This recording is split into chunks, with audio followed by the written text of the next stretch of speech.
सेवा में मैं इतने दिन से हूँ, लेकिन आपने आज तक यह नहीं बताया कि इस मुंड माला में मुंड किसके लगे हुए हैं।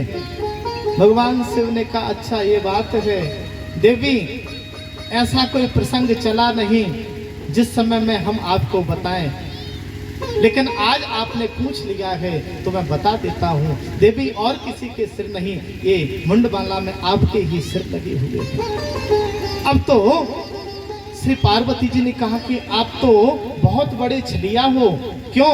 बोले मैं इतनी बार मर करके जन्म लेकर के आ चुकी हूँ और आपने एक भी बार अपने शरीर को नहीं बदला, इसका क्या कारण है? शिव जी ने कहा कि देवी मैंने एक अमर कथा का पान कर रखा है, मैंने अमर कथा का पान कर रखा है देवी। भगवती पार्वती ने कहा कि मुझे वही कथा का श्रवण करना है। शिव जी ने बहुत समझाया देवी किसी और समय करा देंगे, लेकिन उन्होंने हट पकड़ ली। और महाराज कुछ हट ऐसी होती है संसार में जिनके सामने व्यक्ति को झुकना ही पड़ता है। तो आज तो श्री पार्वती जी ने हट पकड़ ली है। जैसे ही हट पकड़ी, भगवान शिव ने कहा कोई बात नहीं देवी, चलो आज आपको वही अमर कथा का पान कराते हैं। महाराज कैलाश पर्वत पर विराजमान हैं, 3 तालियां बजाई हैं, सारे पक्षी उड़ करके भाग जाते हैं, कोई जीव जंतु वहां पर नहीं रहा, पूरा कैलाश खाली हो गया। लेकिन जहां शिव का निवास था उसी के थोड़ी दूरी पर एक तोते का पिंजरा था, उसमें पका हुआ अंडा रखा हुआ था जिसके अंदर में नवजात जीवात्मा बैठा हुआ था। इधर में श्रीमद अमर कथा का वाचन शुभारंभ हुआ। और जैसे अमर कथा का वाचन शुभारंभ हुआ, भगवान शिव ने पार्वती से कहा कि देवी हम जो कथा सुनाते हैं ना वो समाधिस्थ होकर के सुनाते हैं। समाधिस्थ कैसे? बोले समधीयते मना यस्य सा समाधि, जहाँ पर हमारा मन स्थिर हो जाता है, जहाँ पर हमारी इंद्रियां स्थिर होकर के मन के साथ में एकाग्र हो जाती हैं, वही स्थिति है समाधि। धीमाने बुद्धि जहाँ स्थिर होकर के मन के पास रहती है, इंद्रियां मन के पास रहती हैं, वो समाधि है।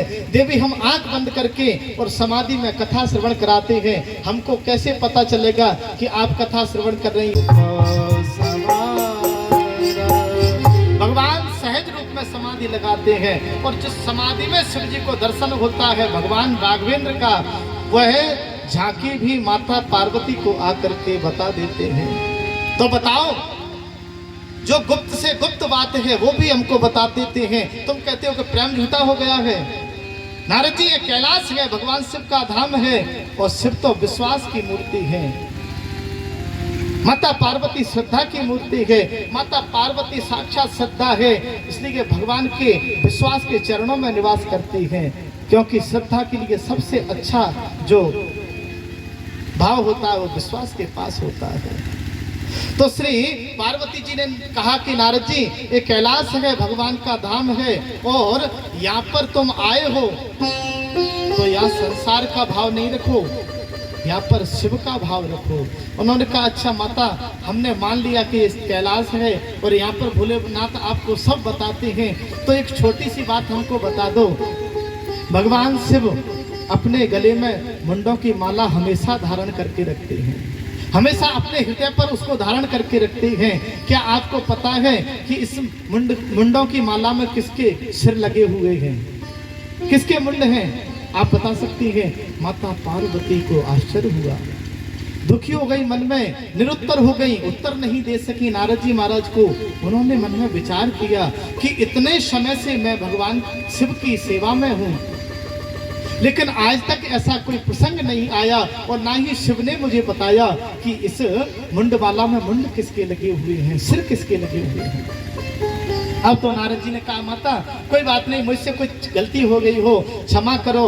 और नारद जी प्रणाम करके वहां से निकल ली गई। और नारद जी जैसे निकले, महाराज संध्या का समय भगवान शिव अपनी समाधि से उठ करके घर पर आए। देखा कि घर पर दीप प्रज्वलित नहीं है, गणेश कार्तिक आदि डोल रहे हैं भूखे प्यासे, दौड़ करके शिव जी के पास में आए। बोले महाराज आज तो घर पर बहुत ही विचित्र लीला चल रही है, क्या हुआ? बोले माता आज तो बहुत क्रोधित हैं। हमने माता से कहा माता भोजन कुछ है, तो ऐसे देख रही हैं कि जैसे लगता है कि निगाहों से भस्म कर देंगी। शिव जी ने कहा कि एक बात बताओ, कोई अपने यहाँ पर मेहमान आया था क्या? बोले हाँ एक बाबा जी तो आए थे। बोले उनके हाथ में क्या था? बोले वीणा सी लिए हुए थे, उस पर क्या गा रहे थे? बोले नारायण नारायण गा रहे थे। निश्चित रूप से नारद आया होगा। और नारद का काम क्या है? गीता गंगा गौ माता की जय। गौ माता की सेवा हरे चारे की प्रत्येक शरीर को करनी चाहिए। आप अपने घर, शहर, कॉलोनी में, गांव में, जहां भी आपको हरे चारे की सुविधा मिले, आप गौ माता को हरा चारा जरूर दें। अगर आपको कोई सुविधा न मिले तो हम आपकी सेवा के लिए तैयार हैं। आप हरे चारे की अर्थव्यवस्था हमें भेजें, हम हरा चारे की व्यवस्था कर आपका दिया हुआ पैसा गौ माता तक हरे चारे की सेवा में लगा देंगे। गीता गंगा गौ माता की जय।